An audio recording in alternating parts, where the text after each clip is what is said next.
गुरुदेव प्रणाम। सभी का स्वागत व अभिनंदन। कई दिनों से व्हाट्सएप पे मैसेज आया कि मूर्ति पूजा करना सही है या गलत। इस पर स्वामी जी प्रकाश डालिए।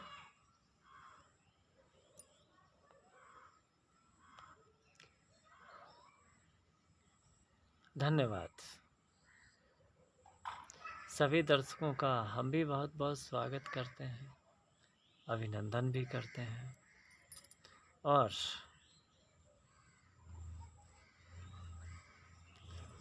आपका भी एक छोटा सा चैनल है यूट्यूब, क्या है?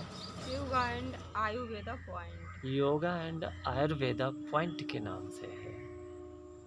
आप फोटो देखकर पहचान सकते हैं। जो माताएं बहनें या फिर जो सभ्य लोग हमसे जुड़े हैं, वो लोग आपके भी चैनल से जुड़ करके सभ्यता पूर्वक ज्ञान को, जानकारी को, आयुर्वेद से रिलेटेड या कुछ और ध्यान योग इत्यादि की जानकारी देख सकते हैं। एक नई जानकारी यह है कि कुंडलनी फाउंडेशन के नाम से ही एक संगठन रजिस्टर्ड करवा दिया गया है। और जो लोग कहते थे कि गुरुदेव संगठन रजिस्टर्ड होना चाहिए, तो इसके माध्यम से बहुत सारी अब सोशल वेलफेयर के कार्य चलेंगे। समझ रहे हैं ना आप दर्शकों? जैसे शिक्षाओं को लेकर के, ग्राउंड लेवल पे शिक्षाओं को लेकर के, स्वास्थ्य को लेकर के, पर्यावरण इत्यादि को लेकर के, योग शिक्षा को लेकर के और न्याय को लेकर के। ठीक है, चलिए अब विषय को आगे बढ़ाते हैं। जैसा कि आपने प्रश्न किया, कई लोगों के प्रश्न आए थे, तो उस प्रश्न को आपने रखा और कि मूर्ति पूजा करना चाहिए या नहीं, मूर्ति पूजा के लाभ और हानियाँ क्या हैं। समझ रहे हैं ना आप लोग? मूर्ति पूजा और आर्य समाज तो इसका बहुत बड़ा खंडन करता है। आज मैं एक निष्पक्ष विश्लेषण करूंगा, आपको सुनने में बहुत मज़ा आएगा, बहुत अच्छा लगेगा। क्योंकि मेरा अनुभव आर्य समाज में भी मैं रहा हूँ, आर्य समाज से भी जुड़े हुए लोग मेरे से जुड़े हुए हैं और पौराणिक जगत के लोग भी हमसे जुड़े हुए हैं जो मूर्ति पूजक हैं। सबसे पहले हम चलेंगे कि ये मूर्ति पूजा का जो आरंभ क्यों हुआ, उसके पीछे का लॉजिक क्या है। फिर आप लोग खुद ही डिसाइड कर लेंगे कि इसको करना चाहिए या नहीं करना चाहिए, है ना? क्या मूर्ति पूजा पाप है, इत्यादि इत्यादि। मूर्ति पूजा जो है, अच्छा सबसे पहले जो अपने आर्य समाज में कहते हैं कि न तस्य प्रतिमा अस्ते, उस परमात्मा की कोई प्रतिमा नहीं हो सकती है, उस परमात्मा की कोई मूर्ति नहीं हो सकती है। तो इस पर हम कहेंगे कि ये सूर्य भी परमात्मा की ही मूर्ति है, ये धरती भी, सितारे भी परमात्मा की ही मूर्ति हैं या फिर कृति है। यहाँ पर अब कुछ लोग कहेंगे कि परमात्मा निराकार होता है। तो अब मैं थोड़ी देर को मैं कहूँगा कि परमात्मा, अब मैं अपना लॉजिक दूंगा। फिर तो परमात्मा जो शब्द है, या जिसको मुसलमान लोग अल्लाह भी कहते हैं, खुदा भी कहते हैं, मैं उस शब्द का भी खंडन कर दूंगा। देखो, अगर खंडन करने पे आओगे तो कुछ नहीं बचेगा। आप हर चीज़ को खंडन कर सकते हैं, खंडित कर सकते हैं, और लास्ट में केवल क्या बचेगा? महात्मा बुद्ध का जो है साइफर का सिद्धांत, शून्य का सिद्धांत, एक शून्य बचेगा। ये सृष्टि जो निकल के आई है, एक शून्य से आई है।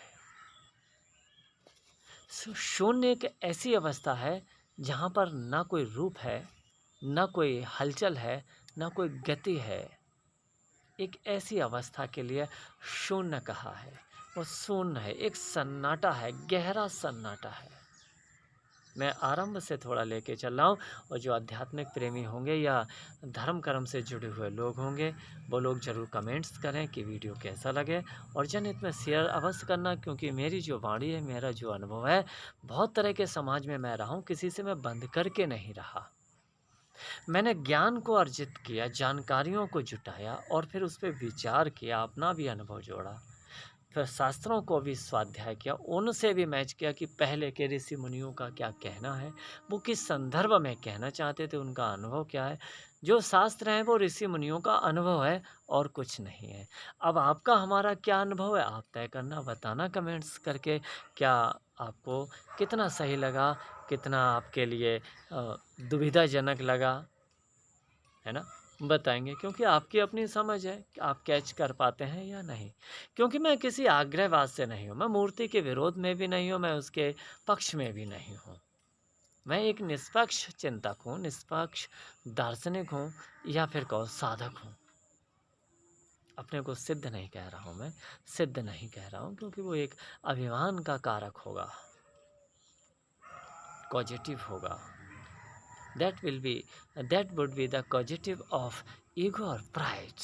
So I can't say that I am completely perfect in spiritual field, because it is not the subject or object of the saying or declaration or proclamation or saying।